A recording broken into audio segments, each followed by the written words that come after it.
Hi guys, अस्सलाम वालेकुम। तो कैसे हो मेरे वीयू के परिंदों। मैं उम्मीद करता हूँ आप सब खैरियत से होंगे। This is PH101 physics, introduction to physics, lecture number 2। हमने लेक्चर नंबर 1 पढ़ लिया था। उसमें बहुत इंपॉर्टेंट चीज़ें जो मैंने आपको पढ़ाई, मुझे उम्मीद है कि आप लोगों ने उसको तैयार नहीं किया होगा। एक बात मैं फिर हर लेक्चर में यही बात रिपीट करूंगा कि फिजिक्स का आपकी ये जो बुक है इसमें से पेपर नहीं आएगा। आई मीन के पेपर इधर से ही बनेगा, लेकिन जैसे आपको सामने लिखा है ऐसे नहीं आएगा। टोटल कंसेप्ट होगा। अगर आपने पीछे पढ़े हुए फार्मूलों को अच्छे तरीके से मगअप नहीं किया, रटा नहीं लगाया, तो आपको बहुत ज्यादा प्रॉब्लम्स होंगी। इसी तरह जो चीजें मैं पढ़ाता जा रहा हूँ फार्मूले, आपने एक रजिस्टर लेना है, एक फोल्डर लेना है, उसके ऊपर आपने बाकायदा तौर पे उसको नोट डाउन फरमा लेना है। ठीक है। और वक्त के साथ साथ आपने फिर जब आपका पेपर आना है, फर्स्ट क्विज आना है, सेकंड क्विज, आपने उसको देखना है। यहाँ पे छोटे छोटे लेक्चर हैं, लेकिन बिहाइंड द लेक्चर बहुत बड़ी थ्योरी है।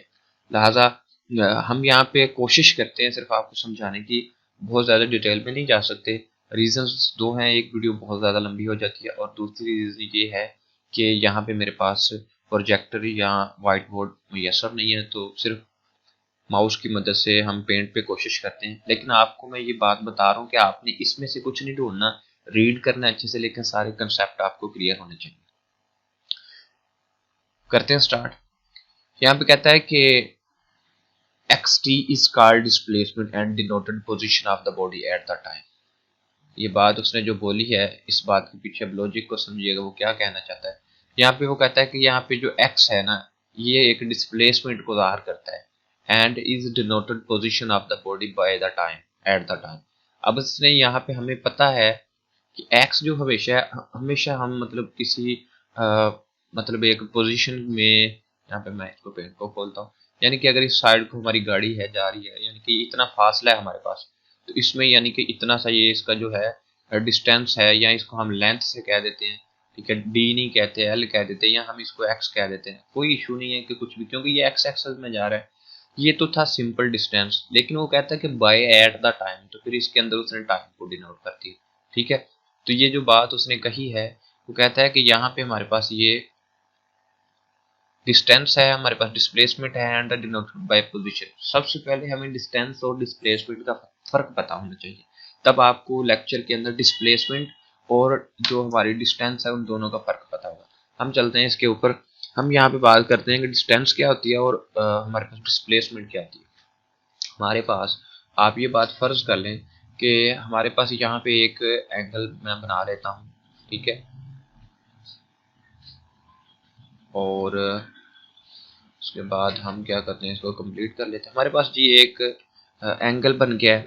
अब यहाँ से हमारे पास एक गाड़ी है, वो मूव करती है यहाँ से, यानी कि वो गाड़ी यहाँ से मूव कर रही है।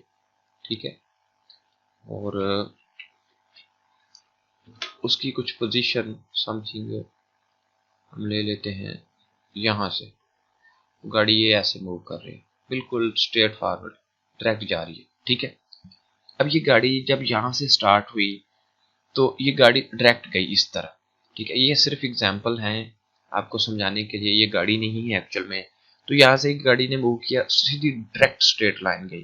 या फिर हम इसको कहते हैं, एक नया मेथड फाइंड करके बता दूं जिससे आपको इजीली समझ आए, ग्राफ से नहीं। पहले मैं बात करता हूँ कि हमारे पास दो पॉइंट्स हैं। हमारे पास यहाँ पे एक पॉइंट ए है, और यहाँ पे हमारे पास पॉइंट बी है। ठीक है।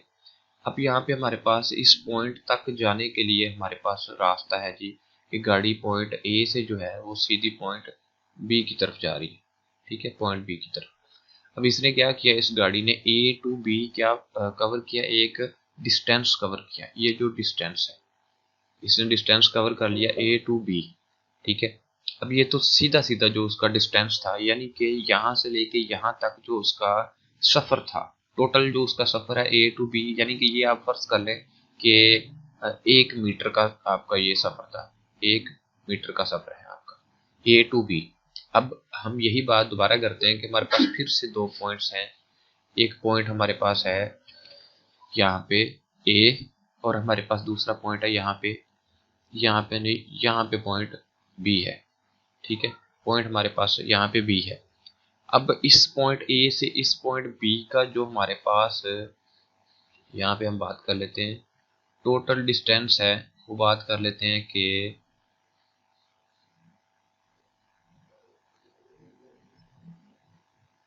और उसके बाद हम इसके बाद एक और लाइन ड्रा करते हैं जिससे बहुत अच्छे तरीके से समझ आए। ठीक है जी, इसको साथ अटैच कर देते हैं। यही चीज़ें हैं कि थोड़ा इस पे समझाना मुश्किल हो जाता है। अब यहाँ पे हमारे पास ये जो गाड़ी है ये बाय द रोड जा रही है, ये समझिएगा रोड है। अब यहाँ पे पॉइंट बी है, गाड़ी जा रही है यहाँ से लेके यहाँ से गाड़ी स्टार्ट हुई, वो ऐसे जा रही है, ऐसे जा रही है यहाँ पे, यानी कि ये रोड ही कुछ इस तरह से है। यहाँ से उसने मोड़ लेना है, फिर उसने यहाँ तक जाना है। ठीक है, अब यहाँ पे जाने के लिए इस रोड से ये जो रोड है उसका 1 किलोमीटर है। ठीक है, 1 किलोमीटर, और ये उसका जो है हाफ किलोमीटर है, 0.5 किलोमीटर। ठीक है, अब उसका टोटल जो डिस्टेंस है, बात कर रहा हूँ डिस्टेंस की, डिस्प्लेसमेंट की नहीं, उसका टोटल जो डिस्टेंस है 1.5 आ गया। अब इसमें से हमें डिस्प्लेसमेंट क्या, अब हमें यहाँ पे पता होगा कि डिस्प्लेसमेंट क्या होता है। डिस्प्लेसमेंट भी एक रास्ता ही होता है, एक डिस्टेंस होता है, लेकिन ये एक एवरेज डिस्टेंस होता है।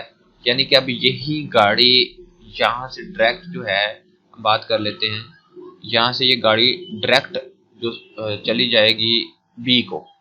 ठीक है, ये गाड़ी डायरेक्ट बी तक चली गई। अब इसने कितना रास्ता ट्रेवल किया, ये अब इसकी एवरेज हम देखेंगे। अब यहाँ पे ये जो बिल्कुल क्लियर बाय रोड वो चली गई गाड़ी, ये होता है डिस्टेंस। लेकिन जो शॉर्टेस्ट डिस्टेंस होता है, शॉर्टेस्ट डिस्टेंस को हम डिस्प्लेसमेंट कहते हैं। बात को फिर रिपीट कर देते हैं, एक बार इसको रिपीट कर लेता हूँ, बहुत ज़्यादा ज़रूरी है कि आपके पास पॉइंट ए है और दूसरा उसके बाद आपके पास पॉइंट बी है। ठीक है, जैसे मैं ग्राफ से करवाने लगा था आपको कि इस पॉइंट ए से पॉइंट बी तक का जो डायरेक्ट डिस्टेंस है ना, डायरेक्ट डिस्टेंस, इसको डिस्टेंस ही कहते हैं। ठीक है, अब यहाँ पे हमारे पास दूसरा पॉइंट बना लेते हैं कि हमारे पास एक ए है और एक पॉइंट हमारे पास बी है और एक हमारे पास पॉइंट यहाँ पे रख देते हैं सी। ठीक है, हमारे पास 3 पॉइंट्स हैं, लेकिन बात क्या करनी है कि इस पॉइंट ने, पहले ये पॉइंट जाता है ए टू बी, बी चला गया, यहाँ पे जाने के बाद ये पॉइंट क्या करता है, फिर सी तक जाता है। अब ए टू बी और बी टू सी, अब सी तक ए का ये जो है डिस्टेंस है, लेकिन अगर ये डायरेक्ट सी तक चला जाता है, शॉर्टकट ले लेता है, अगर ये सेंटर से शॉर्टकट लेता है तो the shortest distance is known as displacement. जो शॉर्टकट आप इसको कह सकते हैं। अब ये वाला डिस्प्लेसमेंट है, ये वाला डिस्प्लेसमेंट है आपका। ठीक है, और ये जो ऊपर वाला हमारे पास है ये उसका डिस्टेंस है। दोनों को डिनोट आप डी से ही करेंगे, ये भी डी से डिनोट होगा, लेकिन इन दोनों के दरमियान अब कुछ फर्क होता होता है। यानी कि वो कहता है कि जब हम डिस्प्लेसमेंट लेते हैं तो इसमें हम कुछ एवरेज लेते हैं। अब उसको समझ लेते हैं। अब यहाँ पे समझते हैं कि क्या किया है। वो कहता है पॉइंट 1 में उसने बोला था displacement denoted position of the body at the time. अभी टाइम वाला क्या प्रोसीजर है, इसको भी बाद में मैं आपको कवर करवाता हूँ कि एक्चुअल में सीन कुछ इस तरह से होता है कि आपकी जो बॉडी होती है, इसकी डेफिनेशन असल डिस्प्लेसमेंट की होती है the change in the position of the body from its initial position to the final position is called displacement. अब इसमें चेंज इन का क्या मतलब होता है, चेंज इन का मतलब कि शॉर्टेस्ट डिस्टेंस होता है वो आपका। ठीक है, अच्छा यहाँ पे दूसरा पॉइंट क्लियर करता है, the body is moving with the average speed. अब एक बॉडी जो है वो एक एवरेज स्पीड से जा रही है।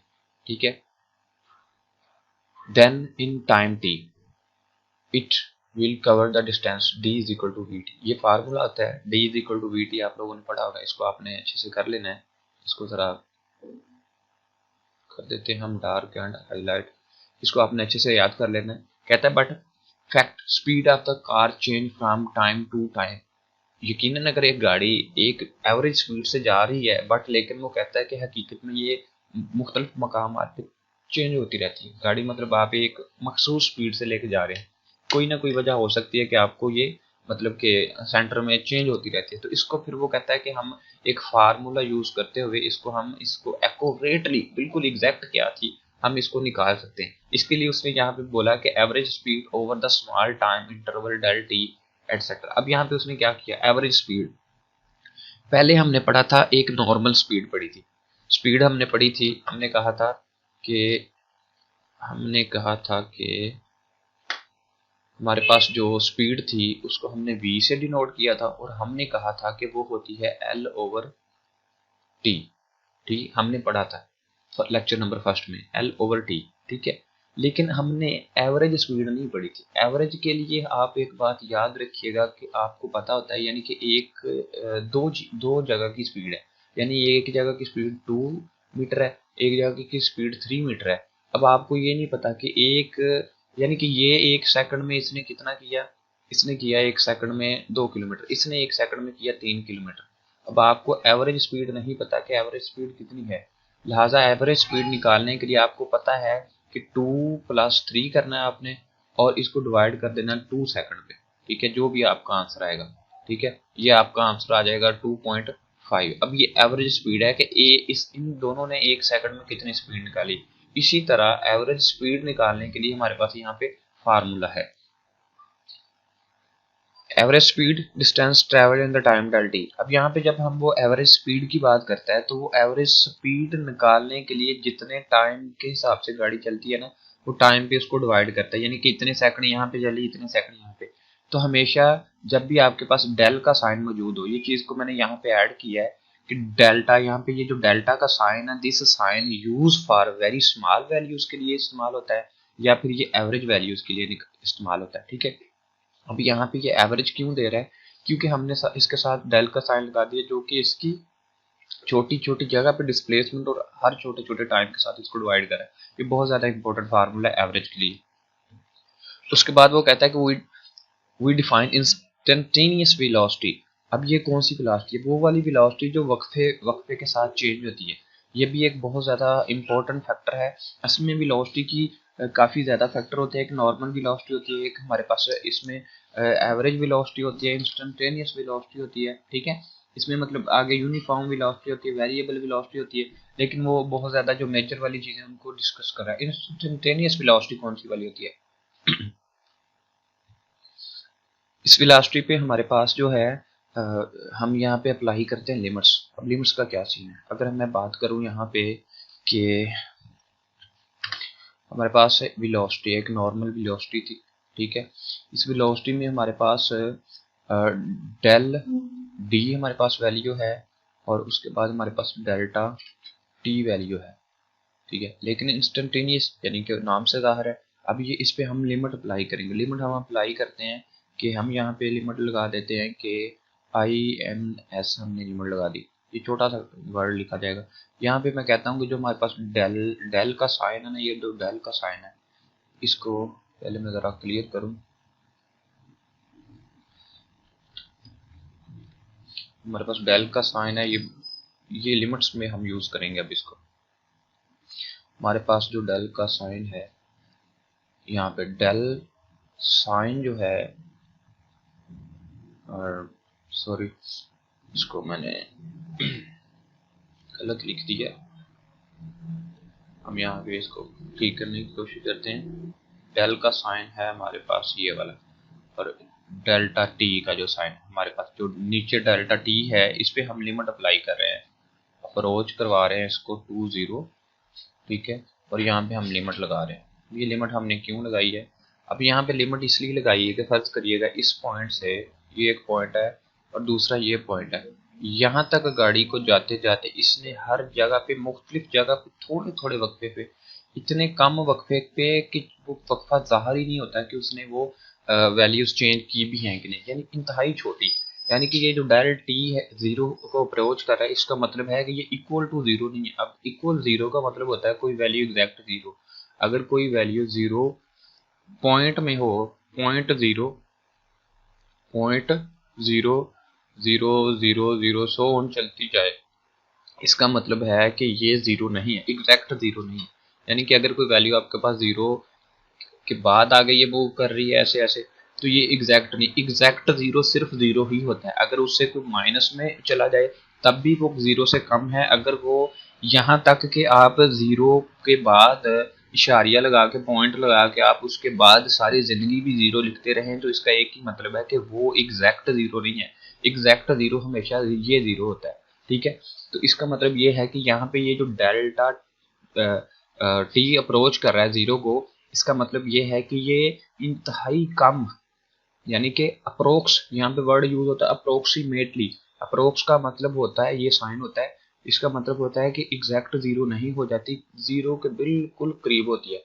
ठीक है, इसलिए इसको इंस्टेंटेनियस वेलोसिटी कहते हैं। यहाँ पे वही बात उसने बोली है कि हमारे पास जो ये यहाँ पे पहले इस फिगर को पकड़ते हैं, यानी कि यहाँ पे एक एक्स एक्सेस ये उसकी डिस्टेंस है, यानी कि उसकी जो डिस्टेंस है, यहाँ पे ये टाइम है। उसने यहाँ पे क्या बताया ग्राफ के थ्रू, ये वो बात बता रहा है कि ये जो टाइम वन से, यानी कि टाइम वन पे जब गाड़ी है, यहाँ पे ये जब कन्वर्ट हुआ है तो ये थोड़ा आगे पीछे है, टाइम वन पे जब वो ट्रेवल कर रही है तो वो कहाँ तक आ जाती है, इस तरह से। आपने इसको यहाँ से कॉपी करते हैं, इसको यहाँ पे समझते हैं। यहाँ पे इसका ये 1 2 कुछ इस तरह से है, 3 सो ऑन, और ऊपर की साइड पे ये जो हमारे पास है ये इसकी डिस्टेंस है, यहाँ पे x है, यहाँ पे x2 है, ऐसे। मतलब गाड़ी गाड़ी जब मूव करती है, यहाँ पे ग्राफ की मदद से उसने बताया, हमेशा जब आपने जाना है तो दोनों साइड पे जाती है चीज, यानी कि आपकी गाड़ी हमेशा दो डायरेक्शन में जाती है, वो आगे को भी जा रही होती है, और यानी कि ये अगर हमारे पास एक ग्राफ है तो गाड़ी ये नहीं है कि इसी तरफ चलती जाएगी, बिल्कुल वो तो सारी जिंदगी फिर एक्स एक्सेस में जाएगी, हमेशा गाड़ी ऐसे सफर तय कर रही होती है, किसी ना किसी साइड पे जा रही होती है।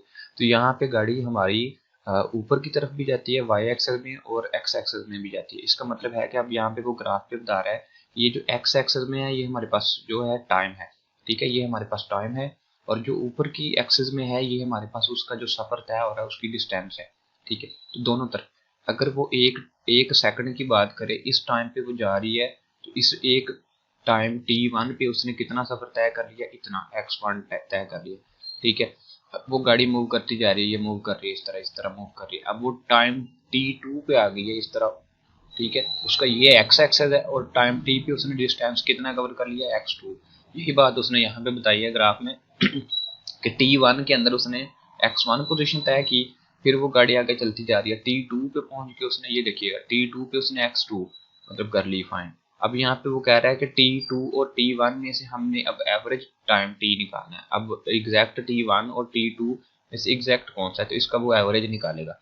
एवरेज निकालने के लिए उसने यहाँ पे फार्मूला यहाँ पे पुट किया है, इसको देख लेते हैं।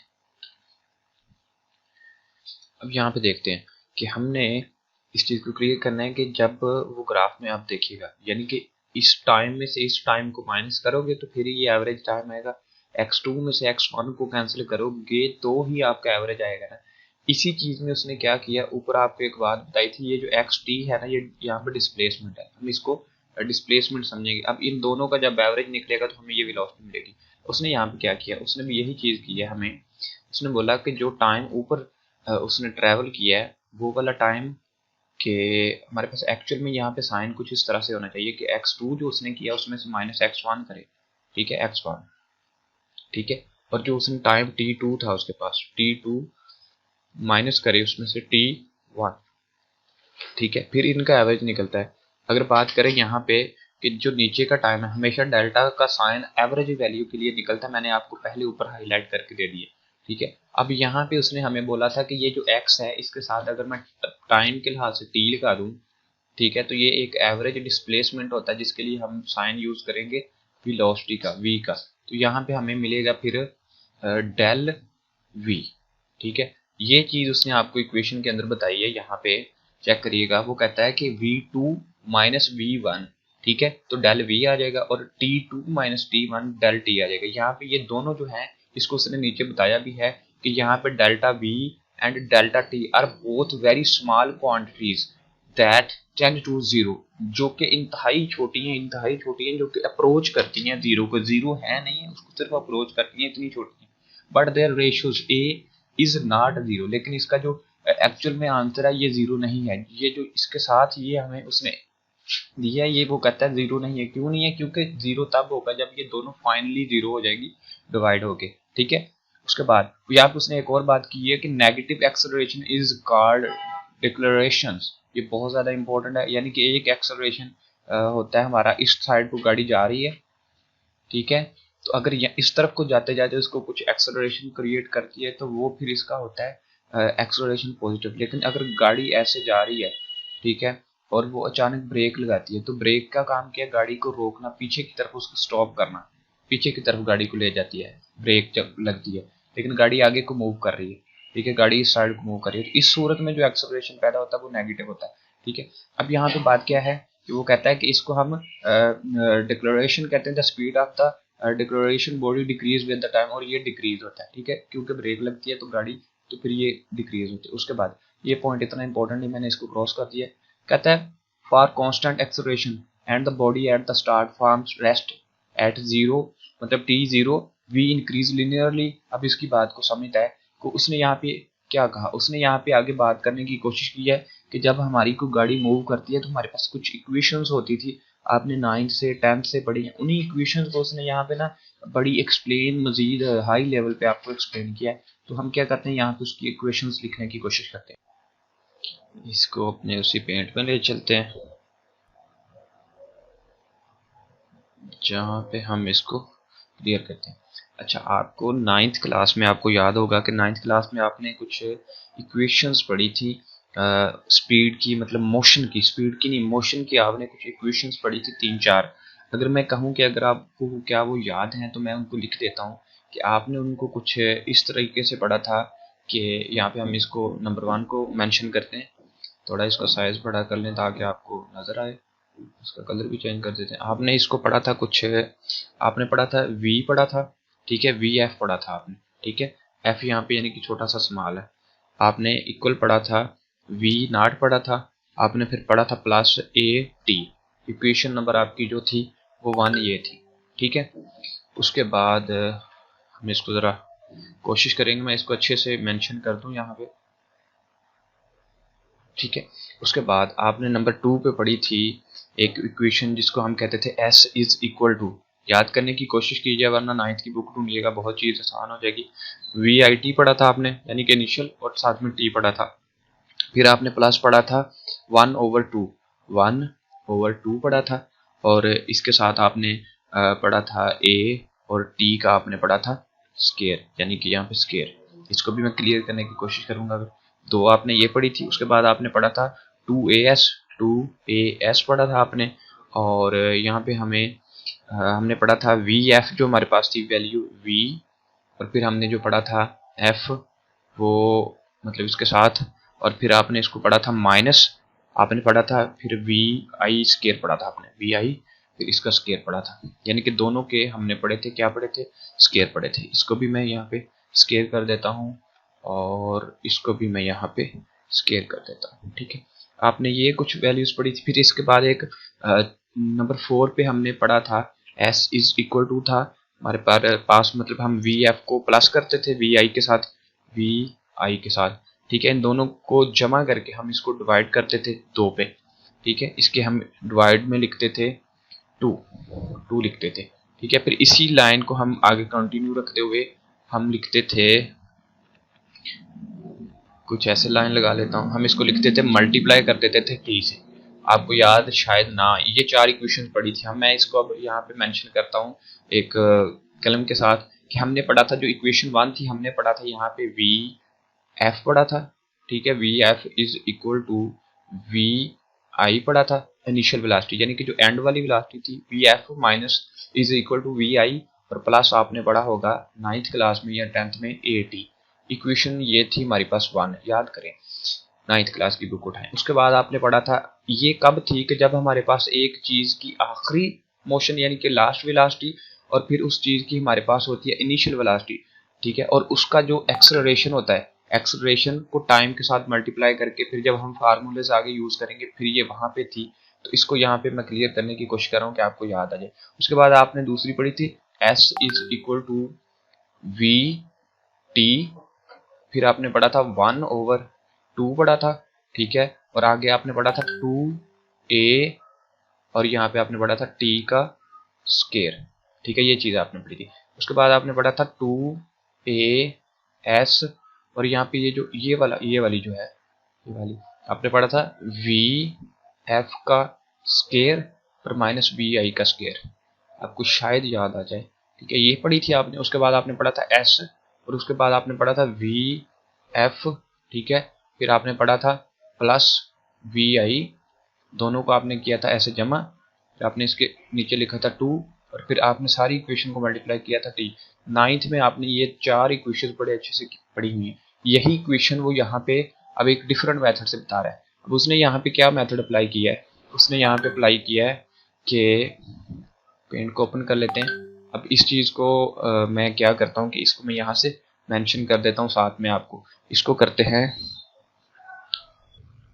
यहाँ पे उसने बुक के अंदर क्या किया, उसने बुक के अंदर सिर्फ ये चीज़ चेंज की कि वहाँ पे आपने वी एफ छोटा वी एफ फाइनल वेलोसिटी पड़ी थी, और उसने यहाँ पे फाइनल वेलोसिटी की जगह पे सिर्फ सिंगल में एक वेलोसिटी लिख दी है।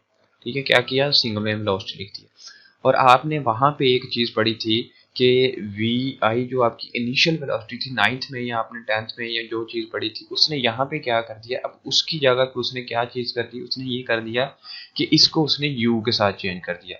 अब यहाँ पे जो आपका u है ये आपकी इनिशियल वेलोसिटी है, और जो आपका ये vf है ये उसने सिंपल लिख दी। इसीलिए उसने फार्मूलाज के अंदर आपको यहाँ पे मेंशन कुछ इस तरह से करवाया है कि आपका मसलन जो फार्मूला आपने फर्स्ट में पढ़ा, आपने पढ़ा उसकी जगह पे अब वो कर रहा है v लिख रहा है, और इज इक्वल टू वो लिख रहा है सिर्फ u, ठीक है, और प्लस वो कर रहा है at। अब आपको जहाँ पे भी u नजर आए आपको पता चल जाना चाहिए कि ये आपकी vi है, ठीक है।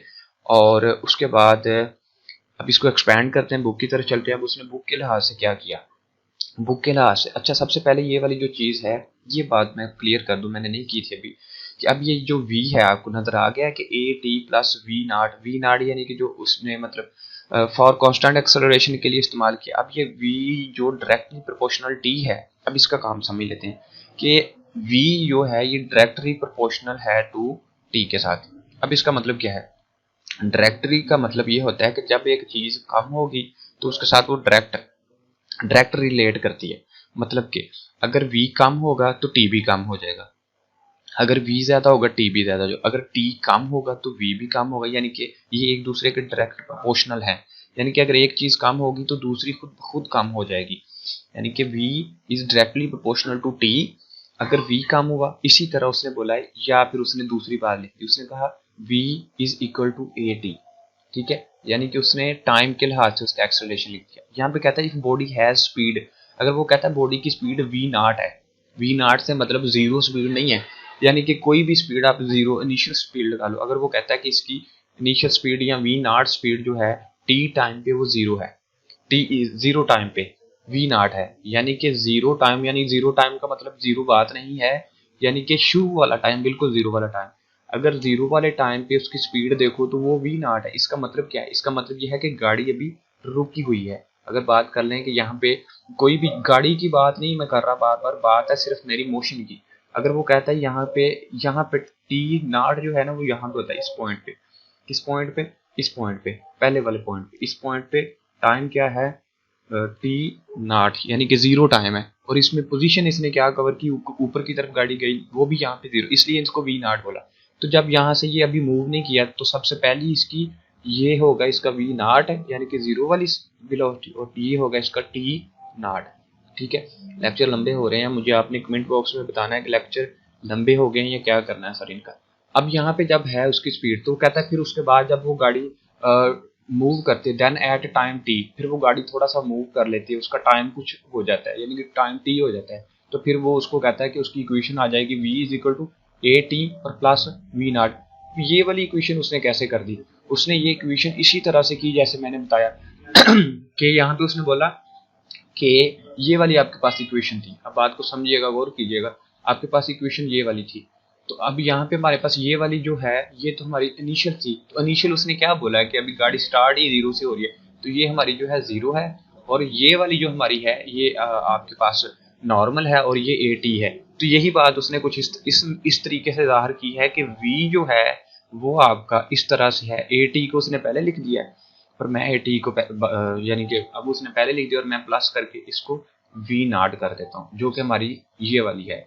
इसको वी नॉट कह दो, वी इनिशियल कह दो, वी यू कह दो। तो ये बात उसने यहाँ पे जाहिर की है। उसके बाद वो आगे चलता है, अब वो कहता है कि वी नो कि बॉडी जब मूव करती है स्पीड के साथ, कांस्टेंट स्पीड के साथ इन the time T, but what if body is the changing its speed. वो कहता है क्या होगा जब ये बॉडी अपनी स्पीड चेंज करती है, फिर कहता है speed is increasing linearly, speed तो वो कहता है लीनियरली इंक्रीज होती है कांस्टेंट एक्सेलरेशन के साथ। Answer is particular simple, just same formula as in, मतलब वो कहता है कि सेम फार्मूला अप्लाई हो जाएगा। कौन सा फार्मूला अप्लाई हो गया, उसने यहाँ पे इनिशियल, ये भी इनिशियल प्लस 2a थी और 2 से डिवाइड करते, सो वी गेट, अब उसने इस चीज को एक्सपैंड किया है। अब मैं इसको थोड़ा वाज़िया करके आपको देता हूँ, फार्मूले उसने सारे इकट्ठे कर दिए, इसलिए आपको थोड़ी कन्फ्यूजन होगी। इन दोनों के ना कलर चेंज करती हैं ताकि मज़ीद वाज़िया हो जाए। इसमें ये है कि ये जो आपने फार्मूला ये वाले पढ़े थे, मैंने अभी आपको पढ़ाए हैं, s is equal to v t plus 1/2 था, ए टी स्केयर, सॉरी ये 2 एक्स्ट्रा लिखा गया गलती से, वी टी 1/2 ए टी का स्केयर जो था, यही फार्मूला को उसने यहाँ पे पुट किया। लेकिन उसने इसका थोड़ा सा ना एक साइंटिफिकली मजीद इंतहाई गहराई में इसको एक्सपैंड किया हुआ है। उसने किया क्या है, उसने यहाँ पे जो हमारा था ना 1/T/A/T² ये तो सेम एरर लिखा है, लेकिन ये जो इतना सा पोर्शन आपको कंफ्यूजन वाला लग रहा है ना, यहाँ पे उसने किया कुछ इस तरह से है कि हमें पता है कि हम जो x है हमारे पास, इसको x not plus A T मतलब एवरेज के साथ लिख सकते हैं, या फिर आप इसको समझें कि जो हमारा फार्मूला था उसकी जगह पे उसने इस चीज़ को पुट कर दिया, x नॉट की जगह पे उसने ये वाली वैल्यू पुट कर दिया, ठीक है, ये वाली वैल्यू। इसलिए उसने हमारे फार्मूले को ना मजीद एक्सपैंड किया साइंटिफिकली। आपने वही चीज़ याद करनी जो मैंने आपको पढ़ाई है, ठीक है। इसको वो कुछ इस तरह से करता है अब कि वही फार्मूला जो मैंने आपको ऊपर बताया है उसी को आपने लिख लेना, जो 9th वाला था ये वाला आपका formula S V T 1/2 A/T², ठीक है। इसी फार्मूला को आप याद, आपने सारे यही फार्मूले याद करने हैं, इनसे आपको काफी आसानी रहेगी। उसके बाद उसने कहा this formula tell you how far a body, मतलब कि बॉडी कितनी दूर है। इसका मतलब है कि जब भी उसने बॉडी की मतलब दूरी की बात कर लेनी है, कितनी दूर है, तो आपको पता चल जाना चाहिए कि हमारा फार्मूला एस वाला यूज होगा, ठीक है। तो इसमें आपने यही फार्मूला याद कर लेना है कि s is equal to v t और 1/2 A/T² वाला। उसके बाद मूव्स इन द टाइम, मतलब बॉडी मूव कर रही है विद द कांस्टेंट एक्सेलरेशन, और ये स्टार्ट मतलब एट पोजीशन एक्स नॉट पे पहुंच जाती है, टी जीरो है विद स्पीड। मतलब ये चीजें आपने सिर्फ रीड कर लेनी है अगेन एंड अगेन, अगर क्विज आया तो इसको फोकस कर लेना, वरना जो इक्वेशन सिंपल आप पढ़ते हैं उसी को आपने याद करना है। उसके बाद वो कहता है इलिमिनेट, हम इस मतलब 7 वाली इक्वेशन को इलिमिनेट कर रहे हैं। अब वो क्या कहता है, वो कहता है कि अब हमने ये वाला फार्मूला निकाल लिया। अब इसको भी उसने सेम एज इट काम किया इसके साथ कि उसने एक एक्स्ट्रा इस पे वो चीज़ डिलीवर की। आपने यहाँ पे मैंने आपको पढ़ाया है कि ये देखिएगा वी एफ, यानी कि सॉरी, यानी ये वी एफ वाला ये आपको मैंने पढ़ाया है, ठीक है। और इसमें फार्मूला इक्वेशन नंबर का ये वाला फार्मूला थर्ड वाला उसने मतलब पढ़ाया आपको, मैंने पढ़ाया था 2as होता है v f square minus v i. मतलब अगर इक्वेशंस को आगे पीछे कर दें, हम इसको कुछ इस तरह से कर दें कि यहाँ पे इसको कोशिश करते हैं और इसको क्या करते हैं, इसको ये करते हैं कि इतना हिस्सा सेलेक्ट किया, डिलीट किया। अब यहाँ पे समझिएगा कि मैंने अभी आपको पढ़ाया था वी एफ का जो स्केयर था माइनस वी आई का जो स्केयर था, इसको हमने इक्वल कर दिया था 2as के। अगर मैं ये करूँ कि ये जो वी आई है इसको इस साइड पे ले जाऊँ और वी एफ का जो है इसका स्केयर इधर पड़ा रहे, और ये जो 2as इधर पड़ा है 2as, इसमें ये वाली चीज़ यहाँ पे आके प्लस हो जाएगी इस साइड पे, तो प्लस वी आई का स्केयर, ये फार्मूला आपने अभी देखा है। यही फार्मूला के अंदर उसने यहाँ पे ये जो s है ना हमारे पास, ये वाली इक्वेशन, ये सारी इक्वेशन उसने इस साइड पे कर देनी और वी आई इस साइड पे कर देना, और s की जगह पे उसने क्या करना है, s की जगह पे उसने पुट कर देना है यानी कि s को यहाँ पे x बोलते हैं, ठीक है, x कहते हैं, और x की जगह पे उसने क्या पुट कर देना है, इसने पुट कर देना है एक्स नॉट वाला, ये वाली जो चीज उसने शुरू में बोल दी है कि x माइनस एक्स नॉट उसने पुट कर देना है किसकी जगह पे, इस s की जगह पे, s को उसने राइट पे कर दिया। बाकी इक्वेशन सेम है, वी एफ स्केयर और वी आई स्केयर, यानी कि आई वाला जो नॉट था I square plus 2as, s की जगह पे ये चेंजिंग कर दी, ये भी वही इक्वेशन है, आपने उसी को याद करना है। उसके बाद जब हम न्यूमेरिकल्स करेंगे ये चीजें आपको बिल्कुल अच्छे से तैयार हो जाएंगी। उसके बाद बात करता है कि वेक्टर की, वेक्टर क्या होता है, वेक्टर बहुत ज्यादा जरूरी चीज है। Vector quantity that size and direction, so example wind below some speed in the direction, so वगैरह वगैरह। अब बात करता है वेक्टर क्या होता है। अब वेक्टर को मैं बताता हूँ कि क्या होता है। वेक्टर ये होता है कि हमारे पास पहले ये पता था कि एक मेरे पास फर्ज करिएगा कि ये एक एक लड़का खड़ा है, ठीक है, ये एक लड़का है, इसको लड़का समझ लो बस, ये लो मैंने इसका सर बना दिया। अब ये जो एक लड़का है हमें पता है कि इसने 10 किलोमीटर जाना है, ठीक है। इसका मतलब कि हमें पता है कि इसने कितनी डिस्टेंस जाना है, 10, ठीक है। हमने बोला कि इसने 10 किलोमीटर जाना है, किस साइड पे जाना है, इसने 10 किलोमीटर जाना है नॉर्थ में। तो अब हमें पता है कि ये नॉर्थ है, मिसाल के तौर पे ये नॉर्थ है, इसने इस तरफ को जाना है। अब हमें क्या पता है, इसकी पोजीशन भी पता है और इसकी डायरेक्शन भी पता है। अगर हम कहते कि इसने 10 किलोमीटर जाना है तो ये नहीं पता था किधर को जाना है, तो फिर ये वेक्टर नहीं था। लेकिन जब अब हमें पता है कि इसने जाना है 10 किलोमीटर नॉर्थ की साइड पे, तो हमें इसकी डायरेक्शन पता है। ये जो डी हम पीछे डिस्टेंस पढ़ते आए हैं ना, डायरेक्शन, अब इसके ऊपर एक छोटी सी ऐसे आपने लाइन पढ़ी थी 9th 10th में कि इसको कहते हैं डायरेक्शन का, वेक्टर का, यानी कि डायरेक्शन बता रहा है, ठीक है। इसका मतलब इसने 10 किलोमीटर राइट में जाना है, ठीक है। इसने 10 किलोमीटर इधर को जाना है, इसने 10 किलोमीटर ऊपर को जाना है, 10 किलोमीटर इधर को जाना है। तो इसका मतलब होता है कि ये वेक्टर है जो इसको बताते हैं कि इसकी डायरेक्शन बताते हैं। वेक्टर का काम डायरेक्शन बताता है। सो फॉर एग्जांपल, हम उसने हवा की मिसाल दी कि हवा चलती है, उसकी वेलोसिटी वेक्टर और किस साइड पे चलती है।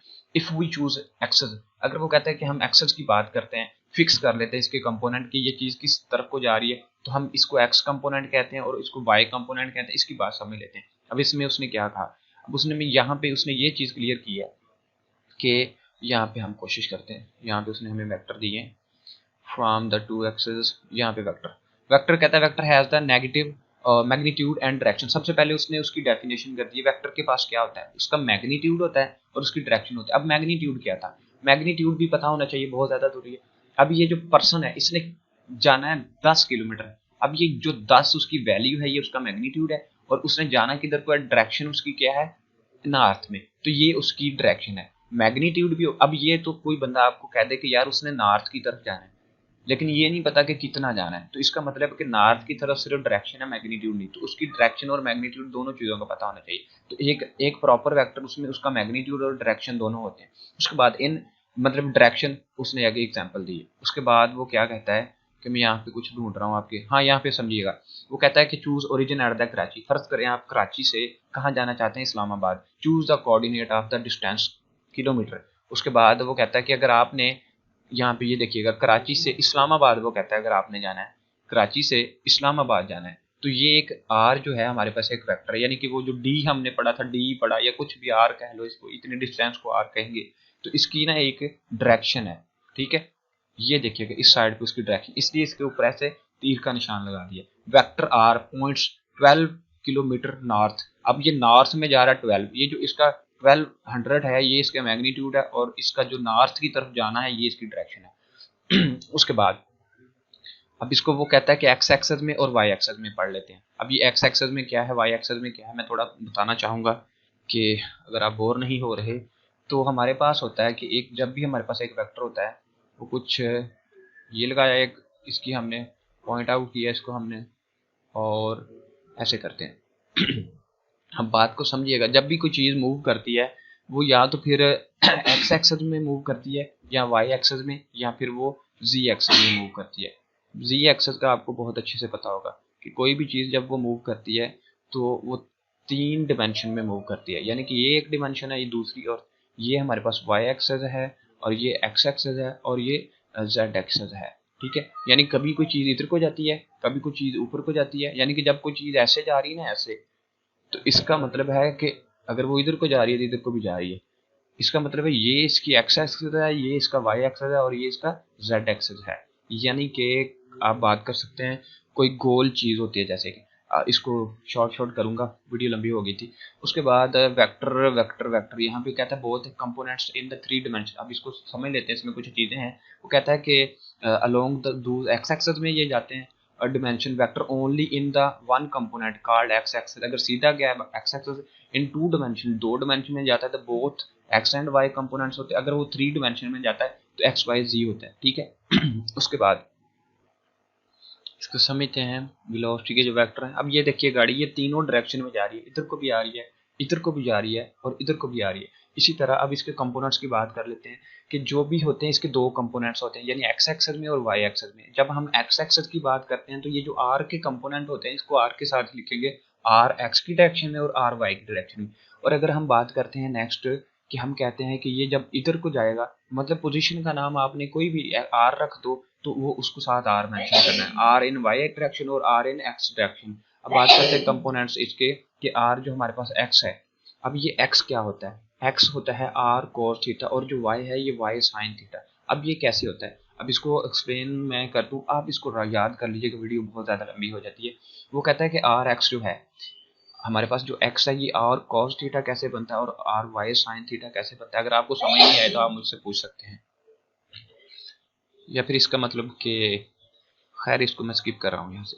वेयर कहता है कि हमारे पास जो आर है इसकी डायरेक्शन है, और जो हमारे पास थीटा है ये आर टेन थीटा है। या टेन थीटा कैसे होता है, आपने पहले ऊपर पढ़ा है कॉस थीटा साइन थीटा और ये टेन थीटा। इस पर मैं डायरेक्शन पे एक अलग से आपको समझा दूंगा, जब आप टेस्ट देंगे ऑनलाइन गूगल मीट पे तो मैं क्लियर करवा दूंगा। उसके बाद वो कहता है कि इसका मैग्नीट्यूड मतलब कैसे फाउंड कैसे किया जाता है, पैथागोरस थ्योरम के साथ आप इसको फाइंड करते हैं, वही जो आपने हमेशा 9th 10th में पढ़ा था। उसके बाद वो कहता है कि आप इसका मैग्नीट्यूड कैसे फाइंड करते हैं, ये फार्मूलेस हैं। आपने इसका मैग्नीट्यूड फाइंड करने के लिए आर जो इसका दिया होता है उसके जो एक्स एक्सेस में, यानी कि जो आपने एक्स एक्सेस में उसके वैल्यूज हैं और उसको प्लस करना वाई एक्सेस में, और फिर आपने उन दोनों को जमा करके उसका जब ये ले लेना है क्या कहते हैं यार, इसको स्क्वायर रूट ले लेना है, तो इसका फिर आपको मिल जाएगा मैग्नीट्यूड। ठीक है, ये चीज़ें ज़रूरी हैं, इसको आपने करना है उसमें कवर न्यूमेरिकल्स में बिल्कुल क्लियर हो जाएंगी। यही चीज़ें जो मैंने अभी बताई ये उसने किया। उसके बाद वो कहता है कि टू वेक्टर को आपने जब ऐड करना है तो कैसे ऐड किया जाता है। अब बात को समझिएगा कि दो वेक्टर को ऐड करने के लिए बहुत ही ईजी वाला मेथड है। इसको पहले करते हैं, फिर मैं आपको एक बार रिपीट में थ्योरी करवाऊंगा, इसमें क्विज है कुछ वो करवाऊंगा। अब हमारे पास दो वेक्टर हैं, यहाँ से समझने की कोशिश करते हैं कि हमारे पास सी एक वेक्टर है, और पहले हमारे पास दो वेक्टर हैं, उस वेक्टर का नाम है ए, और ये वाला वेक्टर है हमारे पास, एक इसका नाम है ए, ठीक है, और दूसरा वेक्टर है हमारे पास बी। हमने इन दोनों को करवाना है आपस में जमा। वेक्टर के ऊपर ये आपको साइन नजर आ रहा है, ये लाजमी होगा, ए प्लस बी करना है। अब इसको उठा के इसके साथ आपने प्लस करना है, कि मैं इसको इधर नीचे लेके आता हूँ, फिर मैं इसको इसके साथ लेके आता हूँ, इन दोनों को मैं ऐसे अटैच कर रहा हूँ। यानी कि जो फर्स्ट वेक्टर है उसकी जो टेल है, उसकी जो दुम है, उसके साथ दूसरे वेक्टर का हेड लग जाना है। इन दोनों को ऐसे लगा दिया, आपस में अटैच कर दिया। फिर एक नया वेक्टर जो कि सी है, उसको फर्स्ट वेक्टर के हेड के साथ और जो सेकंड वेक्टर उसकी टेल के साथ इस तरह से मैच करवा देना। तो ये दोनों इस तरह से मैच हो जाते हैं, इसको कह देते हैं ऐड करना। ये तो है मैथमेटिकली यानी कि इक्वेशन से, लेकिन हकीकत में इनकी साइंस को कैसे आपने ऐड करना है।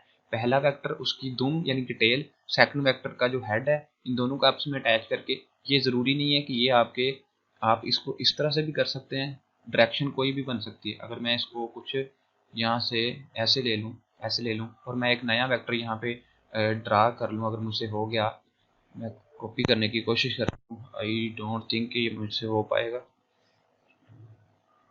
नहीं, मैंने कुछ और ही कर दिया। यानी कि एक जो नया वेक्टर है, अब मैं यहाँ से ये एक नया वेक्टर ले लेता हूँ, तो मैंने फर्स्ट वेक्टर के टेल के साथ उसको मैच कर दिया, और सेकंड वेक्टर की दुम के साथ इसको ऐसे अटैच कर दिया। तो ये हमारा जो ये वाला वेक्टर है, ये वाला, ये हमारा एक सी वेक्टर बन गया। ठीक है, इसको कहते हैं एडिंग ऑफ टू वेक्टर्स। ठीक है, इसको उसने ऐड करने का तरीका बताया। उसके बाद उसने यहाँ पे कुछ चीज़ें आपको बताई हैं कि इनको अरेंज कैसे किया जाता है, और बस यही चीज़ उसने क्लियर की है। अब यहाँ पे आगे उसने कुछ मज़ीद इनको, इनका जो कंपोनेंट हैं उनको ऐड करने का मेथड बताया, कंपोनेंट्स को कैसे ऐड किया जाता है। अब ये दोनों वेक्टर ऐड हो गए, अब इनके कंपोनेंट्स को ऐड करने का मेथड बता रहा हूँ। कि वो कहता है कि vector can be added in algebraically, algebra की मदद से इसको ऐड किया जाता है। सिंपली ऐड करने component of the two vector along the x axis and separately, for example two vector put together. अब उसने आपको ये दो वेक्टर दे दिए एग्जांपल के तौर पे, आपने इनको जमा करना है, इनको आपस में ऐड करना है, तो आपको मेथड पता होना चाहिए। अब यहाँ पे जो उसने नेक्स्ट चीज़ बताई है ये बहुत ज़्यादा ज़रूरी है कि इनको कैसे ऐड करते हैं। जब आपके पास, इसको मैं कह रहा हूँ कि स्किप कर देते हैं, अगर आपको ज़रूरी लगा तो मैं इसको बाद में करवा दूँ। ठीक है, अब यहाँ पे कुछ क्विज़ की डेफिनेशंस रिपीट कर, अब यहाँ पे देख लेते हैं कि हमने क्या चीज़ें मिस की हैं जो जल्दी में की हैं। कहता है कि two vector can be added together geometrically. ये आपके क्विज हैं, क्विज पे बहुत ज़्यादा फोकस कीजिएगा, पेपर में सारा क्विज ज्योमेट्रिकली इनको ऐड किया जा सकता है। Two vector can be added geometrically, any one vector move without changing its direction, so both vector start from the same point. वो कहता है दोनों सेम पॉइंट से स्टार्ट होते हैं, ये भी क्विज है। और वो कहता है मेक पैरेललोग्राम, वो कहता है कि आपको एक पैरेललोग्राम बनाना पड़ेगा, उसके बाद कहता है diagonal of parallel is the resultant, मतलब कि आपको जो चीज़ ये है एक पैरेललोग्राम बन गया है, यानी कि एक वेक्टर को दूसरे वेक्टर के सिरे के साथ लगा के जब आप ऐड करेंगे रिजल्टेंट एक नया वेक्टर क्रिएट होगा। Two vector can be added algebraically, two vector ऊपर पड़ा, two vector can add together geometrically, two vector can also be added दूसरे तरीके से। कहता है कि इसको अलजबरा की मदद से, अलजबरा वाला मेथड ये वाला है और ये ज्योमेट्री वाला मेथड है, ये दोनों मेथड आपको पता होने चाहिए। उसके बाद वो कहता है in the case simply add the components of the two vector along with the x axis separately, so example two vector can put together, मतलब इनको कहता है कि आप आपस में जमा करें।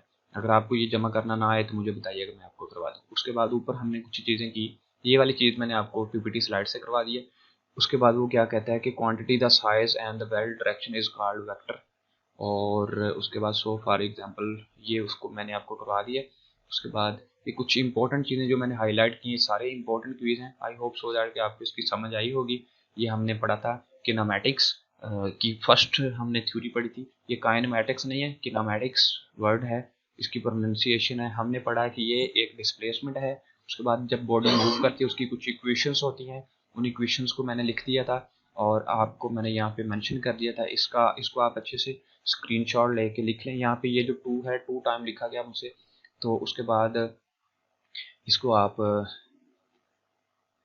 कर लेंगे, लिख लेंगे उस पर फोल्डर पे। 9th वाली बुक उठा लें फिजिक्स की, ये चीज़ें क्लियर कर दी। Velocity of the rate of change, अब ये आपकी डेफिनेशन थी कि वेलोसिटी की डेफिनेशन क्या है, लेकिन आपने कोशिश करनी है 9th की बुक से ये डेफिनेशन करनी है या 10th की बुक से। उसके बाद नेगेटिव एक्सेलरेशन क्या होता है ये क्लियर किया है। उसके बाद ये डिक्रीज होता है, उसके बाद ये चीज़ क्लियर की है, और नेक्स्ट ऑन हमने इन इक्वेशन को बताया है। ये सिर्फ आपको याद होनी चाहिए, इसी तरीके से नहीं याद होनी चाहिए जो आपकी 9th वाली है वही याद होनी। आई होप सो दैट कि आपको लेक्चर नंबर 2 बिल्कुल अच्छे से क्लियर हो गया होगा। मिलते हैं अगले लेक्चर में। अल्लाह हाफिज़।